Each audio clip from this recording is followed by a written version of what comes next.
Aleluia. Glorificado é o nome do Senhor. Vamos abrir a palavra de Deus no livro de Atos dos Apóstolos. Estamos estudando já há algum tempo. Capítulo de número 15. Hoje vamos ler apenas do versículo 1 até o 22.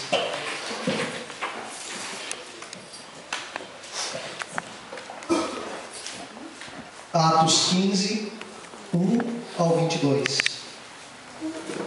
Subissem a Jerusalém aos apóstolos e aos anciãos sobre aquela questão. E eles, sendo acompanhados pela igreja, passavam pela Fenícia e por Samaria, contando a conversão dos gentios, e davam grande alegria a todos os irmãos. E quando chegaram a Jerusalém, foram recebidos pela igreja e pelos apóstolos e anciãos, e lhes anunciaram quão grandes coisas Deus tinha feito com eles. Alguns, porém, da seita dos fariseus, que tinham crido, se levantaram dizendo que era mister circuncidá-los e mandar-lhes que guardassem a lei de Moisés. Constrangeram-se, pois, os apóstolos e os anciãos para considerar este assunto. Congregaram-se, pois, os apóstolos e os anciãos para considerar esse assunto. E havendo grande contenda, levantou-se Pedro e disse-lhes: Homens e irmãos, bem sabeis que já há muito tempo Deus me elegeu dentre nós, para que os gentios ouvissem da minha boca a palavra do evangelho e crescem. E Deus, que conhece os corações, lhes deu testemunho, dando-lhes o Espírito Santo, assim como também a nós. E não nos fez diferença alguma entre eles e nós, purificando os seus corações pela fé. Agora, pois, por que tentais a Deus, pondo sobre a cerviz dos discípulos um jugo que nem nossos pais, nem nós podemos suportar? Mas cremos que seremos salvos pela graça do Senhor Jesus Cristo, como eles também. Então toda a multidão se calou e escutava a Barnabé e a Paulo, que contavam quão grandes sinais e prodígios Deus havia feito por meio deles entre os gentios. E havendo-se eles calado, tomou Tiago a palavra, dizendo: Homens e irmãos, ouvi. Simão relatou como primeiramente Deus visitou os gentios para tomar deles um povo para o seu nome. E com isto concordam as palavras dos profetas, como está escrito: Depois disso voltarei e reedificarei o tabernáculo de Davi que está caído, levantá-lo-ei das suas ruínas, e tornarei a edificá-lo, para que o restante dos homens busque ao Senhor, e todos os gentios sobre os quais o meu nome é invocado. Diz o Senhor, que faz todas estas coisas. Conhecidas são a Deus, desde o princípio do mundo, todas as suas obras. Por isso julgo que não se deve perturbar aqueles que dentre os gentios que se converteram a Deus, mas escrever-lhes que se abstenham das contaminações dos ídolos, da fornicação, do que é sufocado e do sangue. Porque Moisés, desde os tempos antigos, tem em cada cidade quem o pregue, e cada sábado é lido nas sinagogas. Até aqui, meus irmãos. Deus abençoe, os irmãos podem sentar. Até o 21, eu tinha dito 22, mas até o 21.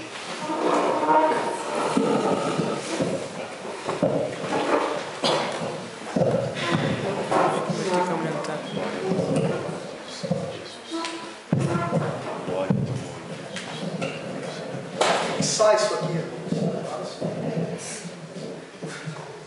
complicado. Não vai fixar. Então, acho que isso aqui quebrou. Ou não tem, ou se engatou. Bom, enquanto não tem outro lá. Meus amados irmãos, esse texto da Escritura, este capítulo, ele é um dos capítulos mais difíceis, de Atos dos Apóstolos, para ser trabalhado em pouco tempo. Quando o Leão perguntou se eu trabalharia com ele, eu já preguei sobre esse capítulo outras vezes. O Israel disse assim, né? Esse capítulo é cheio de detalhes, hein? E eu disse a ele: não, mas vamos lá, vamos tentar trabalhar passo a passo. E ele tem um forte cunho histórico-teológico. Se nós vamos observar os detalhes, nós precisamos inclusive prestarmos bastante atenção neste primeiro momento, que até não é um momento muito gostoso do sermão. Nós queremos já ouvir o que Deus quer falar conosco, a aplicação para a nossa vida, mas nós precisamos prestar atenção nesses detalhes agora, para que nós possamos entender o contexto em que esse capítulo se dá. Havia alguns anos, meus irmãos, que os gentios estavam sendo levados à fé em Cristo Jesus e recebidos na igreja através do batismo. Nós vamos ver que isso começou com Cornélio, certo? Lá em Cesareia, ele creu em Cristo, foi batizado, recebeu o Espírito de Deus, inclusive com uma experiência semelhante à de Atos dos Apóstolos, com o propósito de mostrar que aquilo que aconteceu lá em Atos também seria derramado entre os gentios e assim ratificar que Deus estava salvando os gentios. Depois, nós vamos ver em um outro momento, nós vamos perceber que a Escritura narra um movimento em Antioquia da Síria, quando missionários anônimos começaram a falar também aos gregos. Isso está em Atos capítulo 11, versículo 20. O outro relato está em Atos capítulo 10. Vamos ver que um terceiro ainda progresso vai acontecer em Atos capítulo 13, 43, quando o procônsul Sérgio Paulo, que era um homem completamente envolvido com o paganismo, gentil, envolvido com o paganismo, vai converter-se a Cristo. E por último, nós vamos ver que um movimento agora, que vai abranger todos os lugares pelos quais os discípulos de Jesus, tanto judeus quanto agora gentios, por todos esses lugares em que eles começaram a anunciar o Evangelho, também judeus e gentios começaram a se converter a Cristo. Nós vamos entender inclusive que Paulo e Barnabé, eles vão estar numa espécie de cruzada evangelística, numa viagem missionária, e eles vão estar pregando a estes gentios. É como se as coisas fossem vindo por conta-gotas e agora elas derramam uma chuva, e os gentios começam então a ser incluídos na igreja do Senhor de uma forma um pouco mais abrangente, ou até pensando em números, começam a se converter mais gentios. E isso acontece, o Stott vai nos dizer, nós estamos usando o livro do Stott para a nossa base, tudo isso acontece numa linha reta de tempo. As coisas vão acontecendo sucessivamente. Agora, uma questão que era muito importante era a seguinte: como os irmãos judeus, porque o cristianismo, irmãos, nós temos que entender que ele começa primeiro com os judeus, depois é que ele vai ser anunciado aos gentios. Como que os judeus, os irmãos judeus, iriam reagir a este programa de Paulo, a este programa evangelístico de Paulo e de Barnabé? Como é que eles iam enxergar esse empenho que eles tinham para com os gentios? Na verdade, os judeus não tinham dificuldade em acreditar que os gentios seriam salvos, porque as escrituras falavam disso. A questão era como Deus pretendia incorporar os gentios à comunidade cristã. A problemática se dá por isso, neste capítulo que nós estamos aqui. Nós sempre temos esse problema, como, né? Como é a questão? Que eles iam, ok, mas de que maneira? Como é que nós vamos receber agora desculpa, eu sempre uso esse termo, essa gentalha? Porque era isso que os gentios eram, de fato, para os judeus. Uma gentinha, uma gentalha, pessoas que não tinham valor nenhum. Pessoas que não tinham, eram as nações que tinham aí, não tinham nenhuma estirpe religiosa. Então eles estavam sempre cerceando a entrada deles como prosélitos em Israel. Agora eles são crentes em Cristo, estão na comunidade cristã, e eles estão com toda uma carga de preconceito religiosa dentro deles. E eles então vão fazer a seguinte pergunta: como é que nós vamos receber eles? Até então, meus irmãos, supunha-se que esses gentios, eles seriam absorvidos por Israel pela circuncisão, e que eles iam ser membros da aliança do povo de Deus pela observância da lei. Até o Novo Testamento era assim que os gentios eram incorporados dentro da comunidade judaica. Como eles já estavam entendendo, alguns deles muito vagamente, a junção, ou a ligação, a palavra melhor é ligação, que havia entre Israel e a igreja, eles então começaram a pensar o seguinte: olha, quando eles se tornarem membros da comunidade, algumas coisas eles vão ter que observar como nós judeus observamos. E o que eles vão dizer? Eles vão reconhecer, ou melhor, eles vão propor, alguns desses irmãos, que embora muitos estavam se tornando cristãos sem a circuncisão, apenas pela iniciação cristã do batismo, o único rito que havia ali envolvendo os novos convertidos era o batismo. Eles vão começar a entender nas suas mentes, elucubrando o seguinte: para que as pessoas sejam salvas, para que esses crentes gentios sejam salvos de verdade em Cristo Jesus, primeiro eles precisam se tornar membros da aliança que Deus havia feito com Israel. E dois sinais eram os principais para estes homens: a circuncisão e a observância da lei. Essas eram as duas coisas que eles entendiam que era necessário. É muito interessante que para os líderes de Jerusalém, uma coisa era ratificar a conversão dos gentios. Mas será que eles podiam ratificar os gentios e a conversão deles sem circuncisão, sem obras da lei? Será que a visão deles era ampla o suficiente para entender que essas coisas pertenciam à velha aliança e que em Cristo não era mais necessário nenhuma dessas coisas? Esta é a grande questão que o Concílio de Jerusalém vai trazer à baila. E por isso não nos surpreende, irmãos, que um teólogo de nome, eu não sei pronunciar isso aqui, deve ser Haskell, acho que é isso, certo? Haskell, sei lá, não sei pronunciar isso direito. Este homem vai dizer que Atos 15 é o capítulo central, é o capítulo crucial, é o divisor de águas do livro de Atos. Por quê? Porque ele completa os acontecimentos passados e torna os acontecimentos futuros possíveis. E o Stott vai concordar, e eu também concordo, dizendo que isso não é um exagero. Lucas, ele vai dirigir a nossa atenção para esse ponto através de leves mudanças na própria ênfase que vai se dar a partir de Atos 15. Nós vamos ver que, por exemplo, Jerusalém era o centro das atenções até Atos 15. Daqui a pouco o mundo gentílico passa a ser o centro das atenções. Pedro era o apóstolo que era o centro das atenções. Paulo começa a partir de agora a ser aquele que vai ficar como uma figura de destaque. O Gésler já tinha até comentado vamos dizer assim, a passagem que se dá da liderança de Barnabé. Sempre quando a escritura falava Barnabé e Paulo, Barnabé e Paulo. Daqui a pouco nós vamos ver uma proeminência de Paulo e Barnabé. Paulo está em proeminência em relação a Barnabé, a liderança dele. Muito bem. Quando nós hoje olhamos para esse capítulo, nós já temos a visão da coisa completa, mas eles ainda não tinham visto o desdobramento do que aconteceria.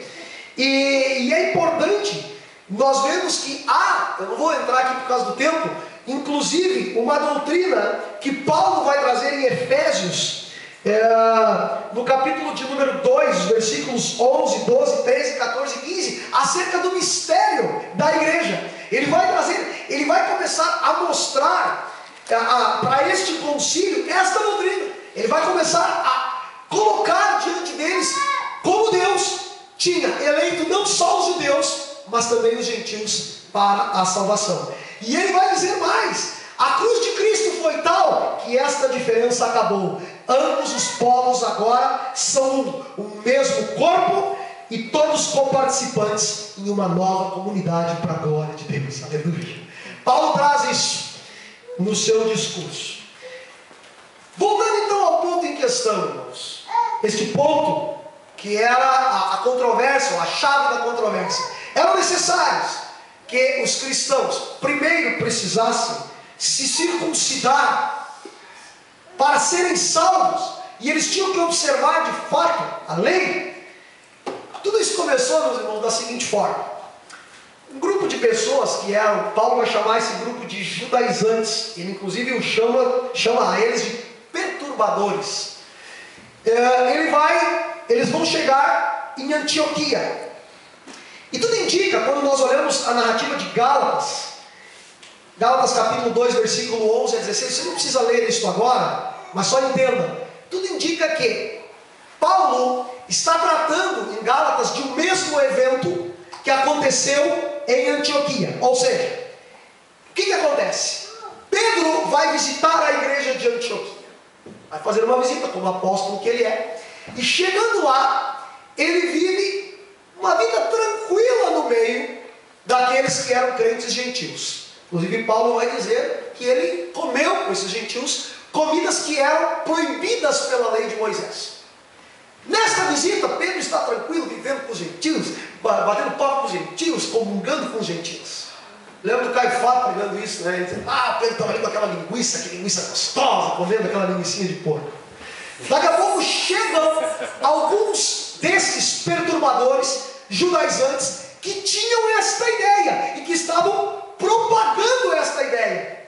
Que ideia? Que os crentes precisam se circuncidar para serem salvos e que eles precisam observar a lei de Moisés para ser salvos. Esse primeiro grupo, inclusive, ele vai dar mais ênfase à circuncisão. Depois, há um outro momento, quando eles chegam em Jerusalém, que a lei de Moisés é enfocada de uma maneira mais drástica. Eles chegam na igreja de Antioquia dizendo que estavam chegando lá da parte de Tiago, ou seja, foi Tiago que nos enviou para cá, como se eles fossem uma comitiva enviada por Tiago. Na verdade, Tiago não os enviou. Eles disseram que Tiago os enviou. Tiago não os enviou. Sabe o que eles queriam? Eles queriam colocar Paulo contra Tiago. Esta era a ideia deles. Eles estavam tão cegos pela religiosidade judaica deles e não aceitavam que os gentios pudessem não ser primeiros incorporados a Israel e toda a cerimônia, o cerimonialismo judaico, que eles compreendiam o seguinte: é melhor nós trazermos isso à tona, nem que isso tenha um prejuízo muito grande. Essa era a crença deles, e eles lá foram tentar colocar um contra o outro para ver o que aconteceria. Paulo, sabendo que eles passaram na igreja da Galácia e já tinham dito alguma coisa sobre isso, ele não tem tempo para ir lá repreender a eles, os que estavam já entrando por aquele caminho. Ele vai chamar os gálatas de insensatos. O que ele faz? Ele escreve uma epístola e manda, porque ele não tem tempo para chegar na Galácia, ele não tem como chegar até a Galácia. Então a epístola aos Gálatas provavelmente foi escrita para refutar esse grupo que agora chega em Antioquia, logo após a chegada de Pedro. Eles chegam depois e começam a perturbar. E o que acontece? Pedro começa assim, vamos falar que o Galdério, se bandear nos lares dos viventes. Começa a acreditar que aquilo é verdade. Notem, irmãos, Pedro havia tido uma experiência com Deus na casa de Cornélio, que bastaria para que ele entendesse que os gentios agora estão incorporados à nova vida com Cristo, à igreja do Senhor, sem precisar de nenhum ritual. Mas a religiosidade e a tradição humana é uma coisa tão desgraçada, tão complicada, que ele ainda estava preso, a mente dele ainda estava embotada. E quando aqueles homens, que tinham inclusive uma aparência provável de autoridade, e estavam blefando, dizendo que eram homens da parte de Tiago, eles começam a pregar esta doutrina. Pedro começa a se bandear para o lado deles. E o mais interessante, o próprio Barnabé, meus irmãos, que andava com Paulo, que era um dos que começaram, junto com Paulo, uma cruzada evangelística para ganhar os gentios para Cristo, também começa a se bandear para o lado deles. Paulo vai dizer assim, ele se dissimulou. Eles começaram a dissimular. E isso é uma coisa muito interessante, porque a palavra que está ali no grego é a palavra hipócrisia, que vem de hipocrisia. Na verdade, Paulo estava chamando eles de hipócritas. Vocês são hipócritas. Vocês sabem que não é isso e estão fazendo isso não por convicção, mas por medo de desagradar esses judeus, esses judaizantes, esses que desceram da Judéia, dizendo que vem em nome do apóstolo Tiago e que querem, na verdade, perturbar. Sabe o que Paulo diz lá em Gálatas? Ele vai fazer uma coisinha até... Paulo era bem audacioso, né? A circuncisão era o corte do prepúcio. Não é? Até hoje o corte do prepúcio do pênis do menino. O que Paulo vai dizer? Ele diz o seguinte: oxalá, ou seja, tomara que vocês se mutilem, se castrem, porque ele vai fazer uma espécie não só de ironia, como também ele vai agredir esse tipo de coisa, porque o que Paulo estava enxergando, aquilo que nós vamos enxergar hoje no texto, isso era uma ameaça gravíssima à cruz do Senhor e à mensagem do Evangelho. Mas continuemos. Então, esses homens chegam, começam a pregar isso. O que se faz então quando esta perturbação chega em Antioquia? Paulo e Barnabé, junto com esses irmãos, Pedro vai embora e ficam eles ali em Antioquia. Paulo e Barnabé, juntamente com esses perturbadores, isso é que é interessante, eles não pegam essas pessoas e descartam. Eles fazem uma comissão e dizem: vamos a Jerusalém, para que lá em Jerusalém nós venhamos a esclarecer esse ponto. E é o que eles fazem.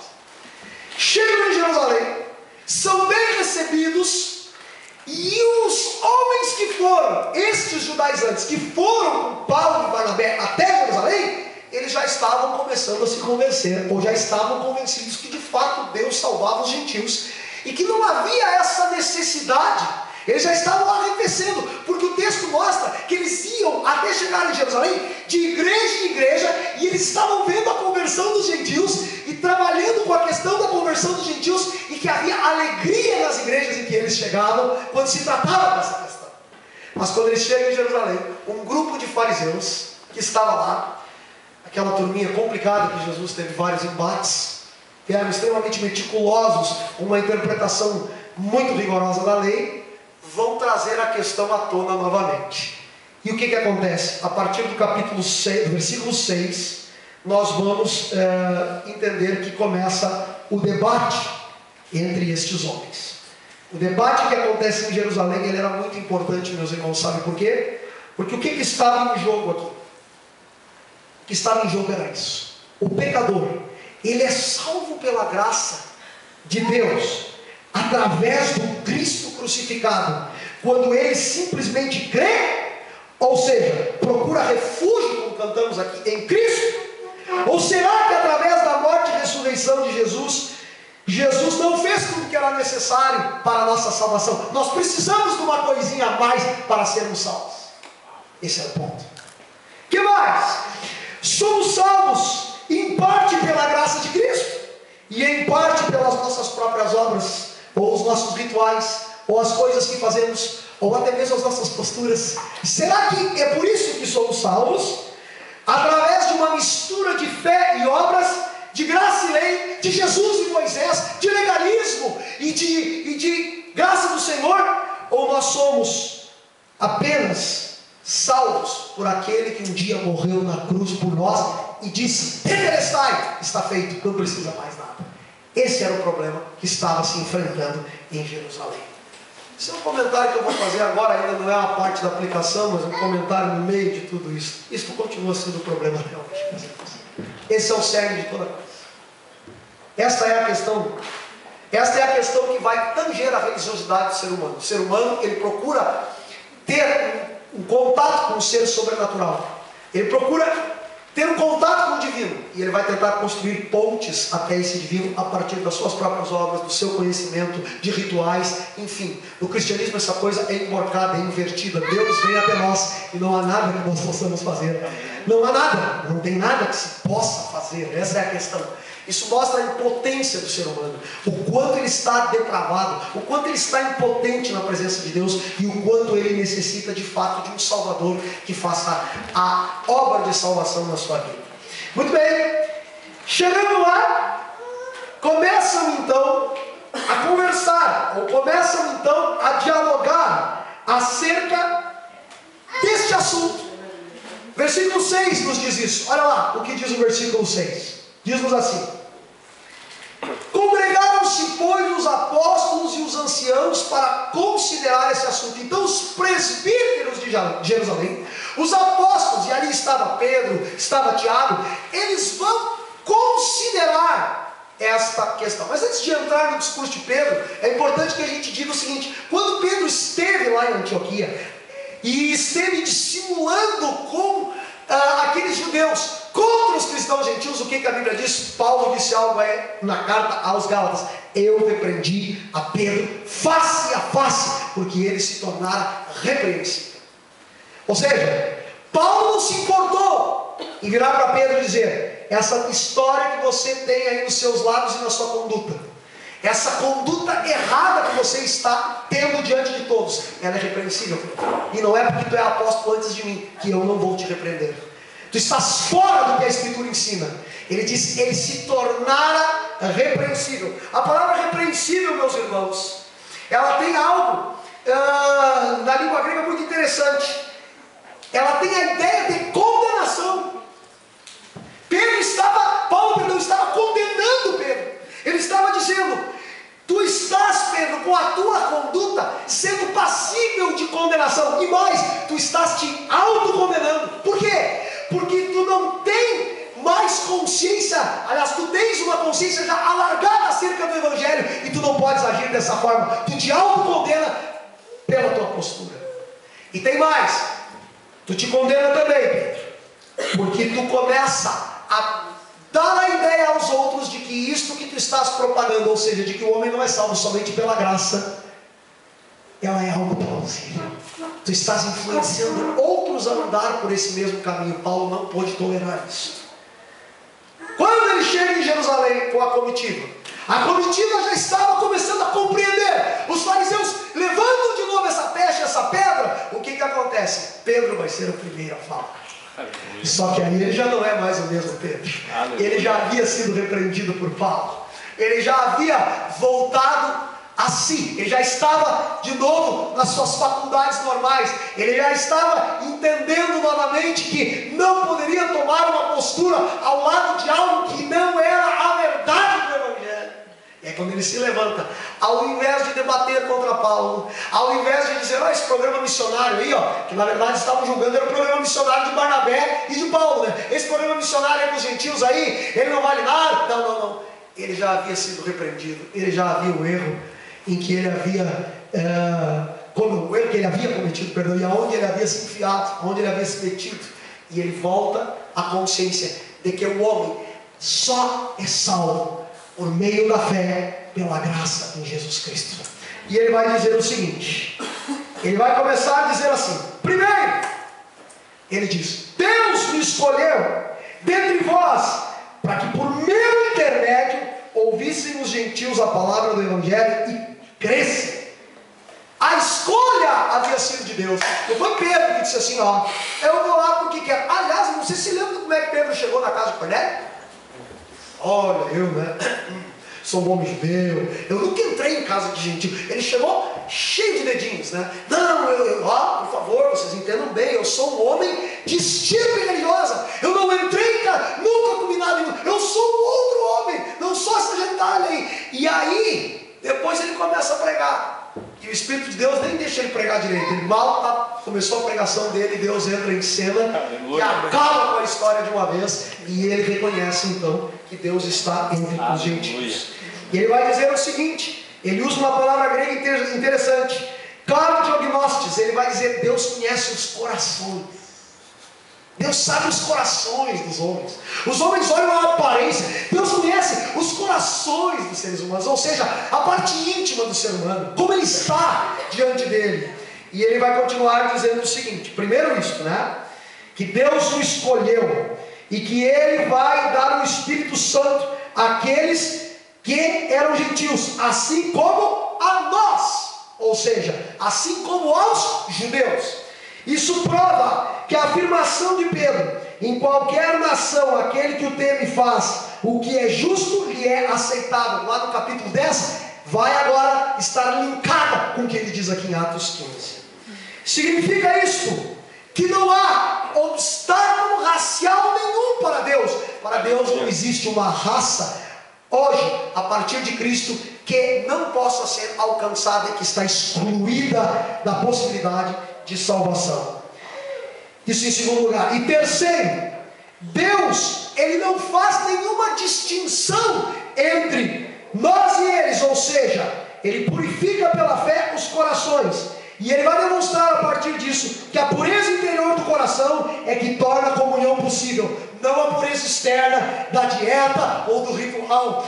é uma purificação por fé e não por obras. Pedro vai deixar claro isso. Em outras palavras, ele estava dizendo o seguinte para aqueles homens. Ele vai dizer o seguinte: olha pessoal, eu sou testemunha viva de que eu fui até a casa de Cornélio e o Espírito Santo de Deus desceu sobre eles e eles creram em Cristo. E eu não fui por minha própria vontade, foi Deus que me mandou lá. E eu sei que hoje a salvação deles é possível. E eles não precisaram de circuncisão nenhuma, nem de guarda nenhuma da lei, para que se tornassem pessoas renascidas pelo poder do Espírito Santo de Deus. Aleluia. Este é o relato de Pedro. O relato de Paulo, meus irmãos, e pela graça de Deus, é interessante, meus irmãos, muito interessante, que Paulo, em Gálatas, quando ele vai escrever aos Gálatas, ele usa essa frase: sabendo que o homem é justificado mediante a fé em Cristo Jesus, também nós temos crido em Cristo Jesus. Pedro vai repetir o seguinte em Atos 15: cremos que fomos salvos pela graça do Senhor Jesus, como aqueles também o foram. Então notem como reverbera em Pedro agora essa consciência, não mais titubeante como ele estava lá naquela época, quando chegaram aqueles da parte de Tiago, que diziam que era da parte de Tiago, e que estavam disseminando essa ideia falsa, essa heresia. Agora é um Pedro totalmente diferente, um Pedro confrontado por Paulo, e um Pedro que se firma na consciência do Evangelho, na mensagem da cruz, e que diz: não há necessidade de nada mais a não ser a fé em Cristo para que o homem seja salvo.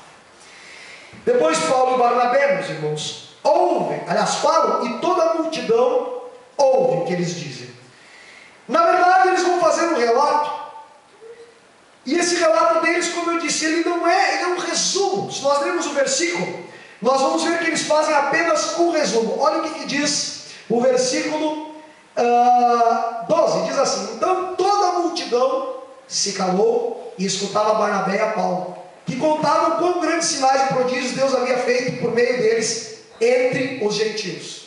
Em outras palavras, eles estavam dizendo: os gentios são salvos e não precisam se circuncidar e nem guardar a lei de Moisés para serem salvos. Na verdade, Paulo ficou apavorado com isso, e volta ao que eu disse lá no início, porque era uma afronta acoplar qualquer coisa à cruz de Jesus.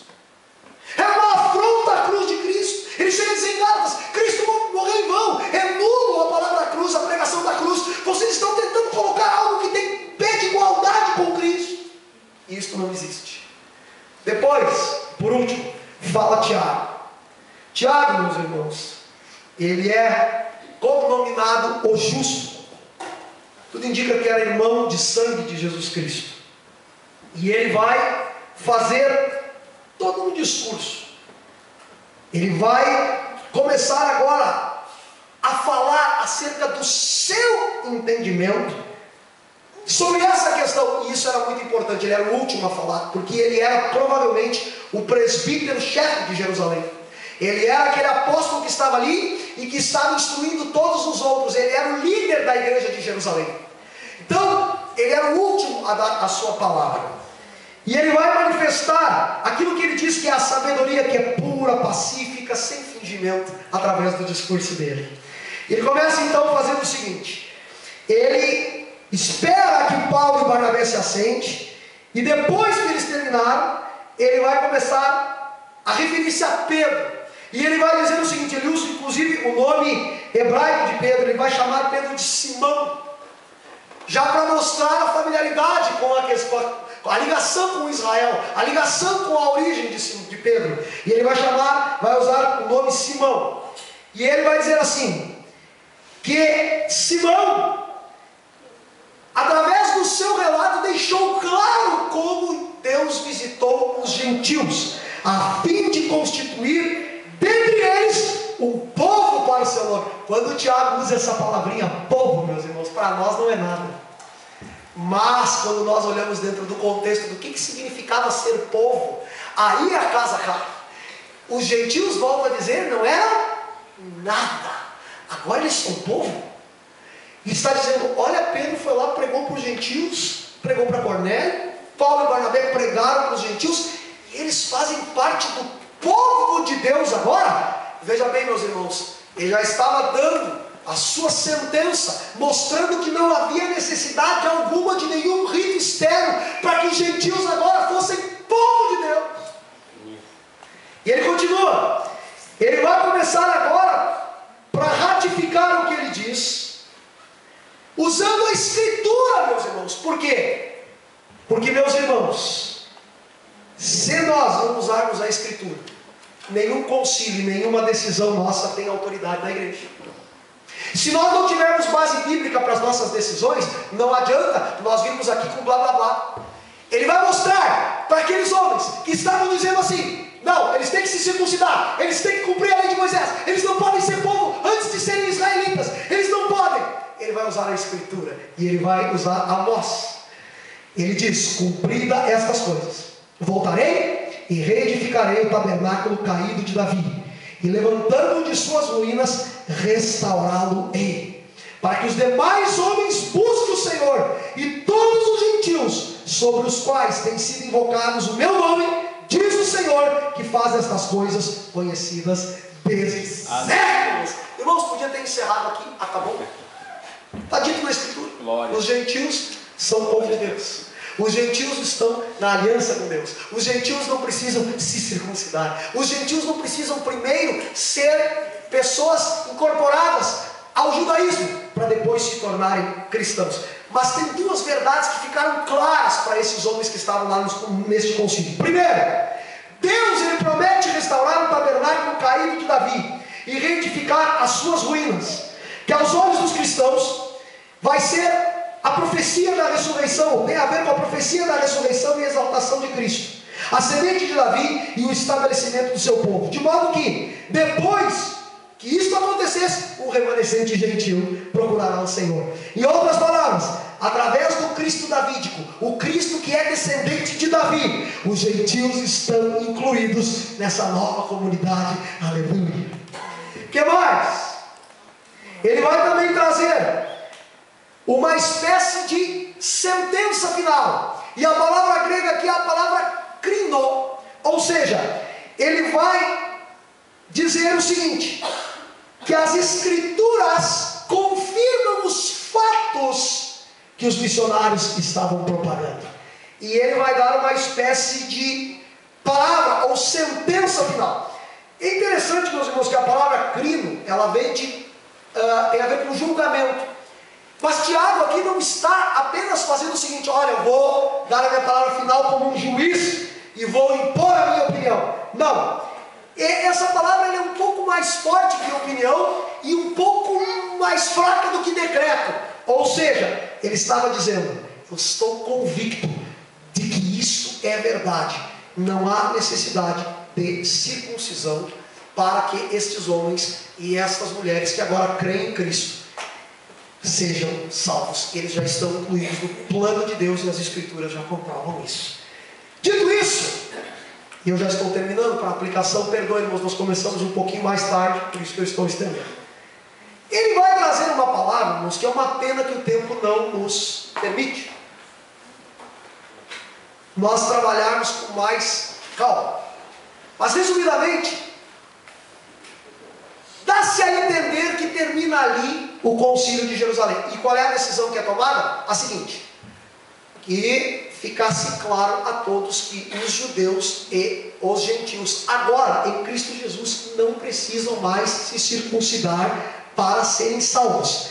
Cristo, na sua carne, na cruz do Calvário, cumpriu toda a lei. Não se vive mais por obras da lei, e nem é necessário esse sinal externo da circuncisão como um sinal que demonstra que a pessoa está vinculada aos pactos da aliança que Deus tinha com Israel. Isso caiu por terra, ficou claro para todos. Agora, Tiago sabia que haviam algumas práticas que os judeus não conseguiriam engolir, ou que eles não conseguiriam permitir que continuassem, ou que fossem ser práticas que pudessem ser praticadas pelos gentios na sua companhia, quando fossem até as suas casas, ou quando estivessem juntos na sua vida comunitária. Que práticas são essas? Aí ele vai trazer algumas coisas à baila. Ele vai dizer o seguinte: É importante que a gente escreva alguma coisa para mandar para as igrejas, dizendo que não precisa se circuncidar e nem guardar a lei de Moisés, mas que eles observem o seguinte, que eles se abstenham das contaminações dos ídolos, da fornicação, do que é sufocado e do sangue, e porque Moisés, desde os tempos antigos, tem em cada cidade quem o pregue, e cada sábado é lido nas sinagogas. O que Tiago estava dizendo aqui? É muito difícil para um judeu conseguir conviver com algumas coisas. Não há como.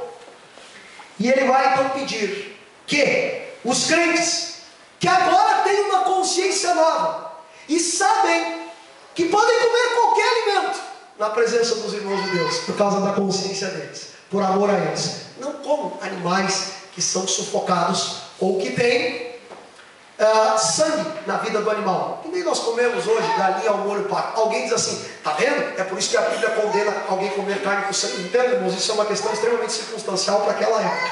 Ele está dizendo o seguinte: os judeus, para eles é demais já, eles já vão ter que aceitar algo que é muito difícil para eles, que é dizer o seguinte: os crentes hoje não precisam mais circuncidar e guardar a lei de Moisés, mas há coisas que eles não vão conseguir aceitar, a consciência deles não vai andar tão rápido. Então é o seguinte: não comam carne com sangue na presença deles.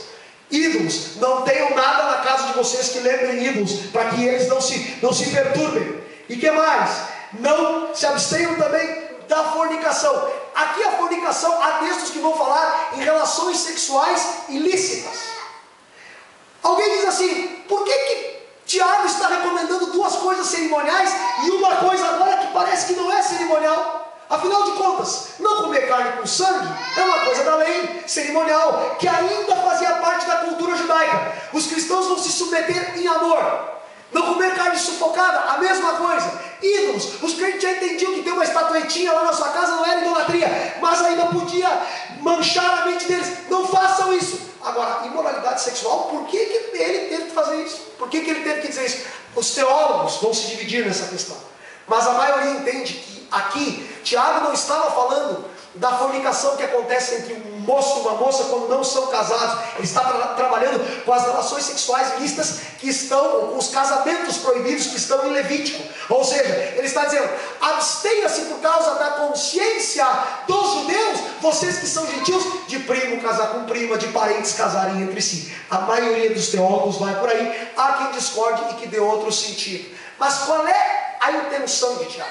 É dizer assim: visto que houve uma concessão imensa dos judeus, nós também vamos conceder algo a eles, por amor à vida deles. Coisas que eles não vão conseguir entender tão rápido, que eles não estão mais presos e nem proibidos de fazer isso, mas eles ainda estão indo devagar. Vamos conceder a eles essa postura em amor. O que o texto nos ensina? Primeiro, que o concílio de Jerusalém ele só aconteceu porque uma questão de vital importância para a vida do cristianismo estava em jogo. O que estava acontecendo? O cristianismo estava sendo colocado em risco. A essência do cristianismo poderia ser uma essência totalmente estranha à mensagem de Jesus Cristo. Na verdade, meus irmãos, o cristianismo aqui salvou-se de ser uma seita do judaísmo, uma continuidade do judaísmo. Neste concílio ficou bem claro que cristianismo é uma coisa e judaísmo é outra completamente diferente.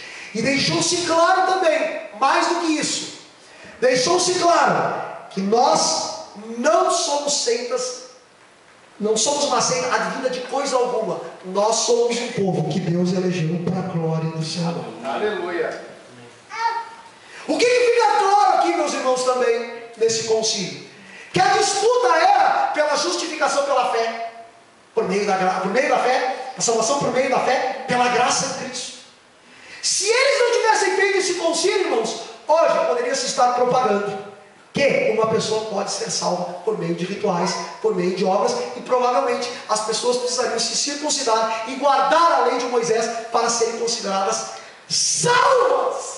Olha que absurdo é isso, meus irmãos. Olha a gravidade disso. Quando é que nós precisamos, então, como igreja, discutir algumas questões? Quando as questões essenciais estão em jogo, meus irmãos. Tem gente que diz assim: não aguenta esses teólogos. Igreja do Botânico são todos uns nariz empinados. São todos um bando de teólogos que ficam escrafunchando as coisas. Ficam tentando achar chifre em cabeça de cavalo. Não, irmão, não é nada disso. Na verdade, nós pregamos o Evangelho e nos esforçamos, sabemos da nossa carência, para que ele seja pregado a vocês da melhor maneira possível.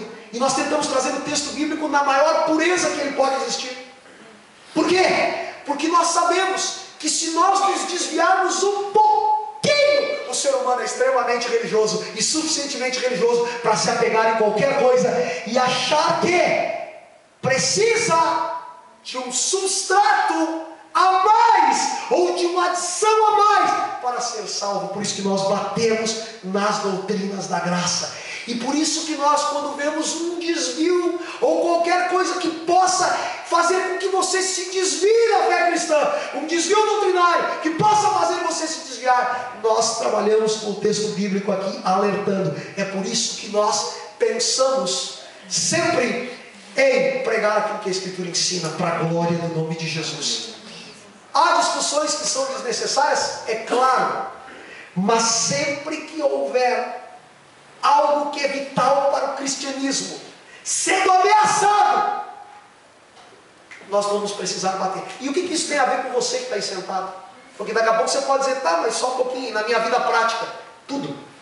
Se você começar a crer, se você for ensinado, e se você absorver determinadas coisas para a sua vida, e você montar este pensamento na sua cabeça, ou acoplar, ou agasalhar esse pensamento: olha, eu sou salvo pela graça, mas eu preciso fazer isso, se eu não fizer isso, eu não sou salvo, se eu não fizer isso, eu não sou justificado pela fé.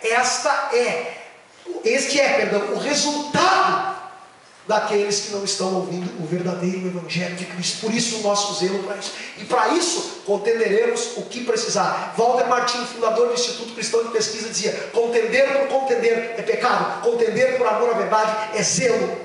O nosso Senhor Jesus Cristo nunca contendeu, meus irmãos. A Bíblia diz o seguinte: que ele era tão doce que ele não esmagaria a cana quebrada, ele não apagaria o borrão que fumega. Mas esse mesmo Jesus, que quando precisou, ele disse a verdade sempre, porque ele era a própria verdade ambulante caminhando entre os homens. Ele não só disse, ele era a verdade, ele disse: eu sou o caminho, a verdade e a vida. Então, quando há algo em jogo na sua vida, você precisa sim ser confrontado, ouvir o Evangelho, voltar-se para a palavra de Deus e abandonar essas práticas. Você já pensaram se Paulo e Barnabé dissessem assim, que nem eu digo, né? Ainda hoje o Leão diz que eu falo essa frase bastante, eu vou dizer de novo: não dá nada, calça floreada, aleluia, irmão, vamos ficar aqui em Antioquia, está tão bom esse lugar, deixa para lá, para que caminhar até Jerusalém? Deixa isso aí, Deus está no controle, deixa lá, vai dar tudo certo. Não foi isso que eles fizeram. Eles entenderam que o cristianismo, a essência dele, a mensagem da cruz, estava sendo solapada por um bando de perturbadores, e eles foram até Jerusalém para debater isso. Eu tenho certeza que se fosse para discutir coisinhas que hoje os evangélicos ficam debatendo muito, né? Eles não teriam ido. Se fosse para discutir sexo dos anjos, eles não teriam ido. Mas para discutir a mensagem da cruz, a essência do cristianismo, eles foram até lá e assim fizeram. Então a primeira coisa que nós podemos aprender: sempre que a mensagem do cristianismo estiver balançando no seu coração e na sua vida, porque você entende que precisa colocar algo ao lado da justificação pela fé, cuidado. Sempre que alguém vier com o ensino dizendo para você que além de Cristo algo mais é necessário, cuidado, que isso seja anátema, seja destruído para a glória do nome de Jesus. A segunda questão que nós podemos, o segundo ensinamento, esta questão ela era definida, eles sabiam o que eles estavam discutindo, e ela foi trazida para toda a liderança. E essa liderança discutiu essa questão abertamente, meus irmãos. Não era um concílio fechadinho. Eles discutiram abertamente e houve um debate sem imposição. O cristianismo não tem que impor nada para ninguém, meus irmãos. Ele tem que conscientizar as pessoas. Não houve imposição desses homens. Eles não chegaram lá e disseram, goela abaixo, assim, ó, acreditem agora que nós estamos dizendo que isso é assim e está acabado. Não, eles debateram a coisa e eles tiveram respeito e eles tiveram um apelo à consciência. Eles disseram, vamos pensar, vamos raciocinar, vamos ver o que de fato nós vamos fazer após essa discussão. E eles ouviram um ao outro. Posições divergentes eram ativamente argumentadas. Não tinha aquela coisa assim, ó, do tacão, eu vou chegar aqui e vou dizer, isso aqui é porque é. Não, eles discutiram. Ouviram as posições antagônicas, conversaram entre eles. E eles chegaram a algumas conclusões. A evidência do que Deus estava fazendo foi considerada.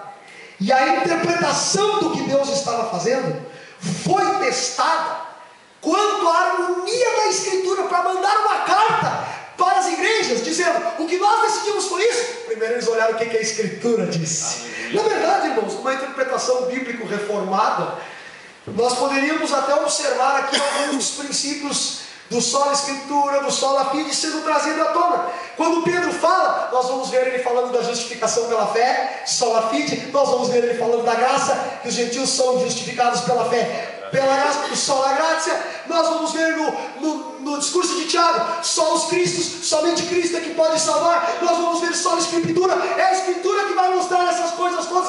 Então nós estamos vendo princípios bíblicos que nós estamos pregando domingo após domingo, domingo após domingo, quarta após quarta, sábado após sábado, mostrando, não porque apenas vamos ter uma categoria reformada na nossa mente, não, porque nós entendemos que é escriturístico, e nós estamos pregando e pregando e pregando. Eles se voltaram para isso e disseram isso no meio de todos. E foi a partir do que eles disseram, conferindo com a Escritura as suas ideias e se submetendo, meus irmãos, à Escritura.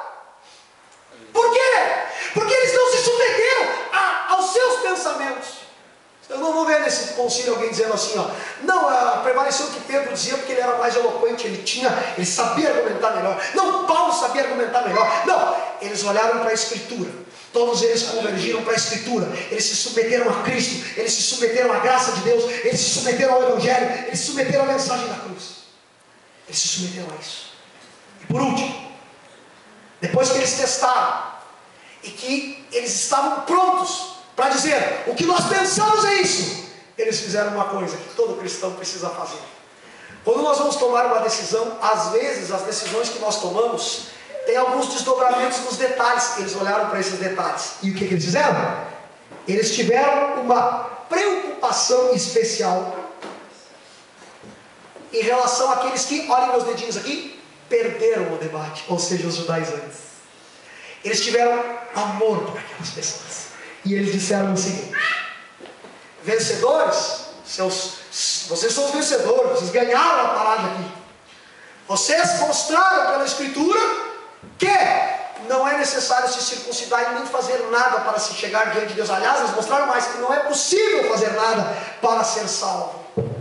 Vencedores, agora vocês façam o seguinte: em amor, mesmo sabendo que não tem problema nenhum comer aquela linguicinha calabresa, mesmo sabendo que se tu te apaixonar pela tua prima, tem problema com o sanguíneo, mas não tem mais lei sobre isso.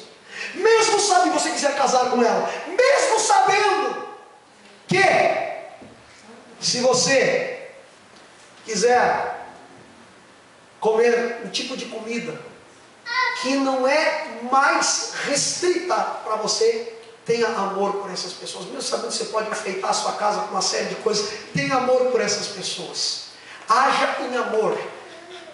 Tenha uma atitude em amor, mas sem comprometer a verdade. O Concílio de Jerusalém nos traz esse ensinamento.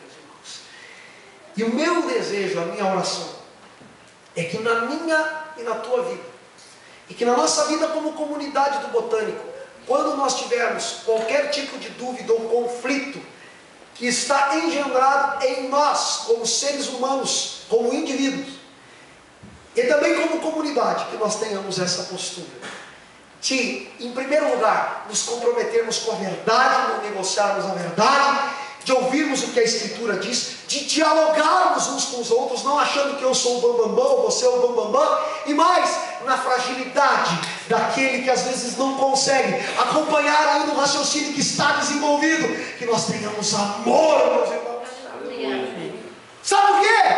Porque senão haverão pessoas, meus irmãos, que não vão conseguir ouvir o Evangelho, que são frágeis, são fracos, não conseguem às vezes engolir essa comida da mesma forma. Se precisa ter carinho, se precisa ter amor, nunca deixando a verdade de lado, nunca prostituindo a verdade. Às vezes nós, na nossa arrogância, e com isso eu estou encerrando, porque já passei bastante do horário, me perdoe. Às vezes na nossa arrogância, meus irmãos, nós olhamos para as pessoas, não olhamos a condição da pessoa e dizemos a ela: engula isso, não dialogamos, não deixamos a pessoa pensar, como diria o Bebeto, não tem a anticâmara de reflexão. A pessoa não pode pensar, ela não pode falar, ela não pode expor sua ideia. Não, é isso, pá. Não é assim que funciona. Esses homens nos dão esse exemplo.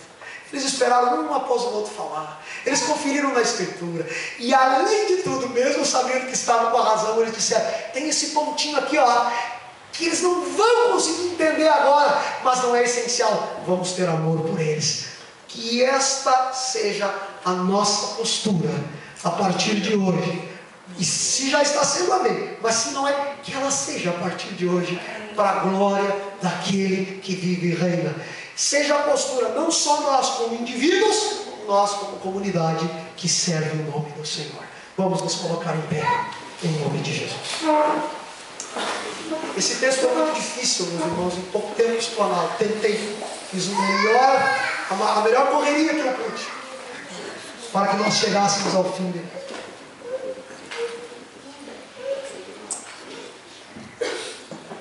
Vamos orar. Senhor, nós queremos te louvar porque a nossa salvação, nós que somos gentios, ela veio única e exclusivamente através do teu sacrifício vicário na cruz do Calvário. Nós queremos te louvar, Senhor, porque não há necessidade de nada, de nenhuma coisa, de nenhum ritual extra, apenas a fé no teu sacrifício vicário. E isso não vem de nós, Senhor, isso é dom, Senhor, é dom que vem de ti, Senhor. Senhor, nós te louvamos por isso, e nós te louvamos porque este concílio não arredou um segundo o pé da tua palavra, daquilo que a tua Escritura, daquilo que a Escritura Sagrada ensina acerca da salvação. Nós hoje poderíamos ser, Senhor, uma seita judaica, mas não somos, porque tu controla todas as coisas, e é tu quem tocaste no coração daqueles homens para que eles fizessem esse concílio, e hoje nós pudéssemos saber que podemos descansar em ti, e que não precisamos fazer nada em prol da nossa salvação. Senhor, também te louvamos pela postura desses homens, ainda que, sendo eles, alguns deles, cônscios de que haviam vencido, entre aspas, esse debate, Senhor. Nós te louvamos porque eles tiveram uma atitude de amor com aqueles que saíram, entre aspas também, perdendo este debate. Senhor, inculque em nós essa atitude de amor, inculque em nós o diálogo, inculque em nós a maturidade, Senhor, para que quando questões que são essenciais à tua palavra vierem à tona, que nós tenhamos amor um pelos outros e saibamos também respeitar a consciência mais fraca, para que a glória do teu nome seja manifesta entre nós. Ah, Senhor, nos dê essa conduta, Senhor, nos dê essa consciência, nos dê, Senhor, este amor, nos dê, Senhor, da tua pessoa mais e mais, para que possamos nos assemelhar a ti, que não contendia. A tua palavra diz que nós não iríamos ouvir a tua voz, tu gritares nas praças, tu contender, mas que tu não esmagaria a cana quebrada, o pavio que fumega, tu trataria com carinho as pessoas, mas sempre com firmeza e nunca negligenciando a verdade, porque tu és a verdade. Oh Senhor, que nós também tenhamos essa postura para a glória do teu nome. Abençoa a cada um aqui individualmente, e abençoa o Jardim Botânico como igreja, para a glória do teu nome. É o que nós oramos e agradecemos.